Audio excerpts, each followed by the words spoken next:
nessa primeira aula aqui eu vou começar, mas não terminar, a falar sobre indução. Então, de repente a gente esclarece aqui, indução parte 1.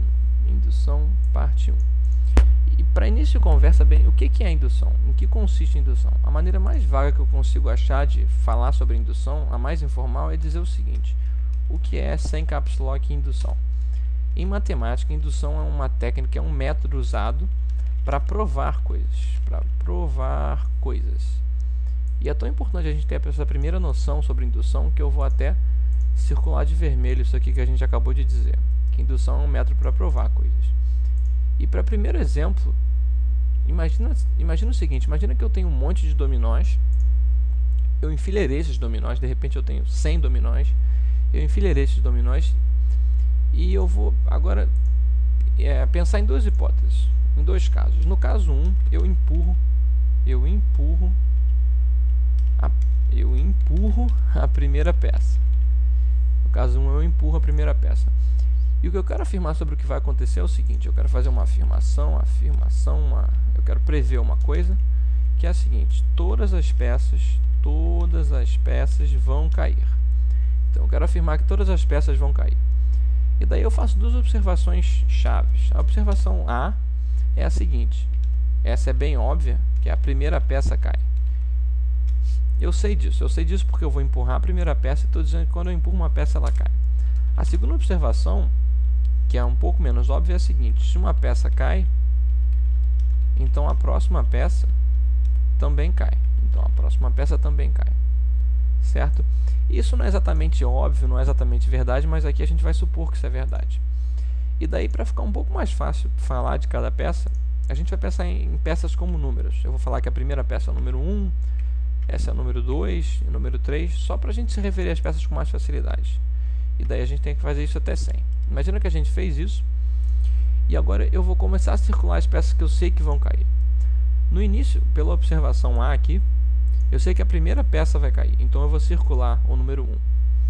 E daí, olhando para a observação B agora, para a segunda observação que a gente fez, eu sei que a peça número 1 cair implica que a segunda peça vai cair, porque quando uma peça cai, a próxima peça também cai. E olhando para a peça número 2 e sabendo que ela vai cair, eu posso dizer o seguinte: se uma peça cai, por exemplo, a número 2, então a próxima peça, que é a número 3, também cai. E aí eu circulo o número 3. E eu posso, bem, prosseguir com esse mesmo raciocínio até onde eu quiser, e em particular eu posso ir até o número 100, falando o seguinte: como a peça 99 vai cair, e como a peça 99 vai cair, a peça 100 vai cair.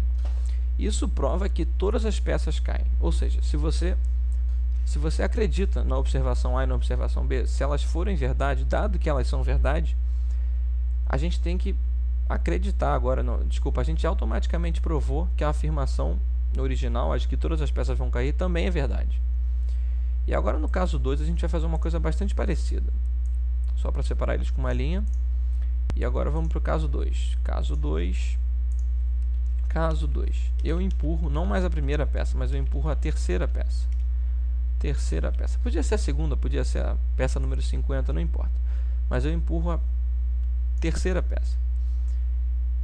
E daí o que eu quero afirmar agora sobre o meu jogo de dominós é o seguinte: a afirmação. Eu não quero mais afirmar que todas as peças vão cair, mas eu quero afirmar que todas as peças, a partir da terceira, vão cair. Vamos deixar isso em 3 linhas: todas as peças a partir da terceira vão cair. E, de novo, da mesma maneira eu vou fazer duas observações aqui. A observação A, que a terceira peça cai, e a observação B, nesse caso vai ser exatamente igual, não vai ser parecida. Vai ser que se uma peça cai, então a próxima peça também cai. E daí, de novo, eu posso numerar as peças, de repente escrever 1, 2, 3, 4, 5 e ir até a peça 100. De repente eu vou até a peça 100 e começar a circular as peças que eu sei que vão cair. Nesse caso, eu sei que a peça 1, não importa muito bem que a peça 1, o que vai acontecer com a peça 1, porque a minha afirmação não diz respeito à peça 1. Então eu não estou nem aí porque a peça 1 e a peça 2 estou nem aí para o que vai acontecer com elas, mas para a peça 3 eu me importo, com a peça 3 eu me importo e eu sei que ela vai cair, porque pela observação A, a terceira peça, a peça 3 cai. E pela observação B, se eu sei que a peça 3 cai, eu posso dizer que a próxima peça, a peça 4, também cai. E daí eu posso dizer que a próxima peça, a peça 5, também cai. E aí eu posso usar essa linha de raciocínio até onde eu quiser. E bem, eu posso ir até o número 100, mostrando que todas as peças a partir da 3 e até a 100 também caem. Ou seja, acreditar nas observações A e B significa acreditar que essa afirmação aqui é verdadeira. Agora, olha bem para os dois casos e vamos tentar achar a essência dos dois casos. A gente fez coisas bem parecidas nos dois casos, realmente parecidas. E tentando enxergar de outra maneira, nos dois casos a gente tinha o seguinte: a gente tinha uma propriedade. Essa propriedade era cair ou vai cair. E o que a gente queria era o seguinte: a gente queria falar que essa propriedade cair, por exemplo, valia para todos os números ou peças, é porque eu associei os números a peças, para todos os números a partir de um certo valor, a partir de um certo valor. No caso 1, então, bem, só pegar o lápis. No caso 1, aqui, esse número era o 1, era a primeira peça. E no caso 2, esse número era o 3, a terceira peça. E como é que a gente provou isso? Como é que a gente mostrou que essa propriedade valia para todos os números a partir de um certo valor? A gente provou, ou melhor, a gente observou pela observação A que essa propriedade valia para esse valor, no caso 1, o número 1, e no caso 2, o número 2, e observou que se essa propriedade valia para um certo número, ou seja, se uma certa peça caía, então essa propriedade tinha que valer para o próximo número, ou seja, então a próxima peça também caía. E é mais ou menos isso que consiste a prova por indução. Eu faço observações parecidas com essa e acabo provando que uma propriedade vale para todos os números.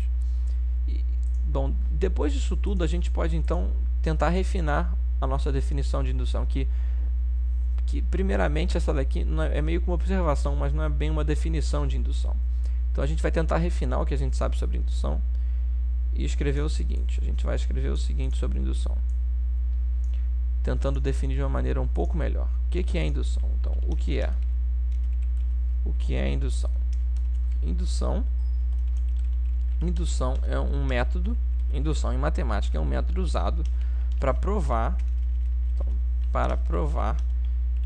que uma certa propriedade, nesse caso cair, é válida para todos os números a partir de um determinado valor, a partir de um certo valor. É válida para todos os números a partir de um certo valor. E essa nossa definição aqui é a definição que a gente vai usar, eu acho, em todas as aulas sobre indução. Então a gente vai destacar ela, porque ela é extremamente importante. Bom, o que é indução? É um método usado para provar que uma certa propriedade é válida para todos os números a partir de um determinado valor. No caso 1, esse certo valor era 1. Então, no caso 1 aqui, esse certo valor era 1. E no caso 2, esse certo valor era 3.